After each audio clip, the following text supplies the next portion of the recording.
Good morning, and thank you for joining us today in our study of 1 Samuel.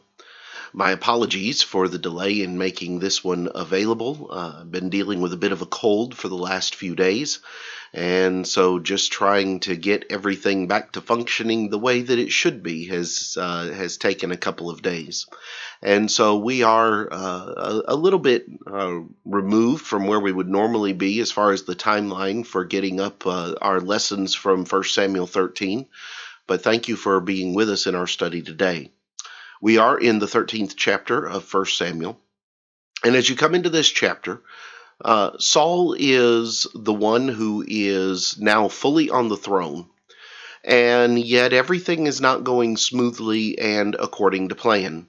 Saul has now been king for 2 years, and his son Jonathan is now over one section of the army, but the army is rather small at this point. As a matter of fact, the army truly, as far as the full-time army of Israel, is only made up of about 3,000 men, and Jonathan is going to be over one section of 1,000 of those men.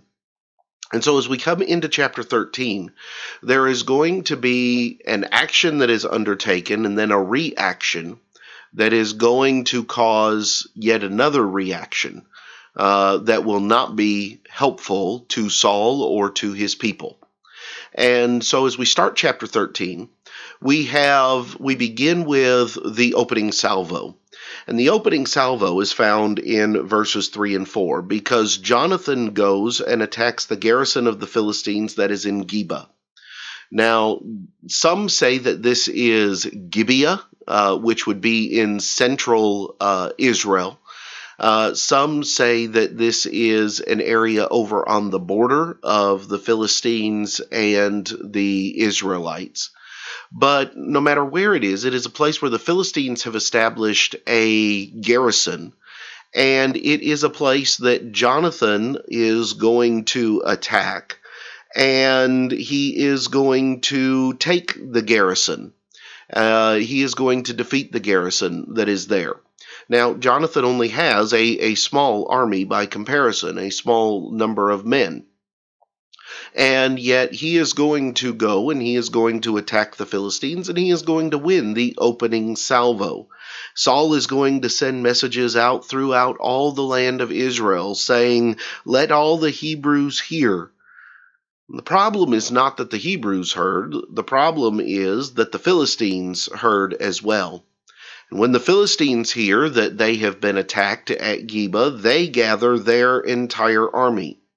Their army includes 30,000 chariots, 6,000 horsemen, and, as verse 5 describes, people as the sand on the seashore in multitude. They have a very large army. They have a very advanced army for the time and for the circumstances. And they are going to come up to Michmash, to the east of Bethaven. And there they are going to camp and to prepare to invade Israel, because Israel has attacked their garrison. When the people of Israel see it, they are going to run in fear.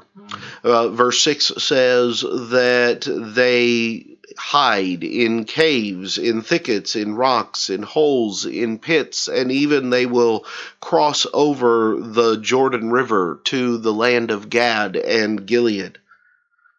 And Saul was still in Gilgal at this time. And what Saul is going to do is Saul is going to wait there for 7 days. And Saul is going to wait for Samuel to arrive. He is going to wait for Samuel to come to offer sacrifices to God so that they can get an answer as to what they need to do in this given situation. But on the 7th day, Samuel still isn't there. And so Saul is going to make a decision. Saul is going to make a sacrifice. He is going to, verse 9, offer a burnt offering to God. Now, Saul is of Benjamin. He is not of the tribe of Levi. He has absolutely no authority to offer sacrifices in Israel. He has no authority to offer these sacrifices to God, but he's going to do it anyway. And he's going to do it out of fear, because the people are scattered all around him. The people are running. The people are scared. The Philistines are coming, and he has not yet spoken to the Lord. And somebody says, well, he's trying to do what's right. There is a sense in which he is, but he is violating what he knows to be right in order to get the outcome that he desires. He is saying that the circumstances are dictating something different than what it is that God has commanded. And just as soon as he offers the sacrifice, Samuel is going to come. And Samuel is going to ask him, what have you done? And Saul is going to state that he saw the people scattered. He saw everything that was going on. And he says in verse 12, then I said, the Philistines will now come down on me at Gilgal, and I have not made supplication to the Lord. Therefore I felt compelled and offered a burnt offering. In other words, everything was going sideways, and I knew I needed to talk to God, and so I did what God told me not to do to try to get the outcome that I desired. Saul, in acting out of fear, did what he knew to be wrong, trying to get an outcome that would be right. And Samuel is going to come back to him and tell him that this was not acceptable, and that this was not something that was going to cause God's confidence to build in him. In fact, God is going to search for another who is a man after his own heart. Saul is going to make a very grave mistake out of fear and out of a desire to have anything happen, which is better than nothing. But now there's still the problem of the Philistines. And there is also the problem of the Israelites and their army. And that leads us into the third section, or the third lesson from this. Because as you come down to the end of chapter 13, you learn that Israel is an army with no military equipment. In verse 19 it says, now there was no blacksmith to be found throughout all the land of Israel, for the Philistines said, lest the Hebrews make swords or spears. But all the Israelites would go down to the Philistines to sharpen each man's plowshare, his mattock, his axe, and his sickle. And the charge for the sharpening was a pim for the plowshares, the mattocks, the forks, and the axes, and to set the points of the goads. There are no swords or spears in Israel, with the exception of Saul and Jonathan. The people do not have the equipment to make war. The people they have their farm tools, they have their farm implements, and that's the extent of it.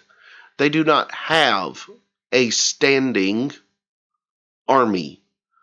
They have a few men who serve on a regular basis, about 3,000 in total. And the rest of it is made up of farmers and countrymen and things of that nature, with very little, if anything, to go against chariots and horsemen and all of the things, all of the weaponry that the Philistines have at their disposal. Now, the chapter is going to end here. The story is going to continue into 1 Samuel chapter 14, when we see some of the escapades that are going to take place that will once again keep the Philistines at bay before the people of Israel. And I hope that you'll come back and examine some of those with us when we come back next time. But there are a number of things to be seen here in chapter 13. You have the children of Israel coming in and poking the eye, so to speak, of the Philistines. You have the Philistines coming out with all their might and Israel cowering in response. You have a king who is afraid, and a king who makes poor judgments when under stress in difficult situations. And that's not the kind of king you want. And then you have the information about a people that are woefully, inadequately prepared to go to battle against forces the size and scope of the Philistines. And so what's going to happen next? We'll see you next time in chapter 14. And I hope you have a great day.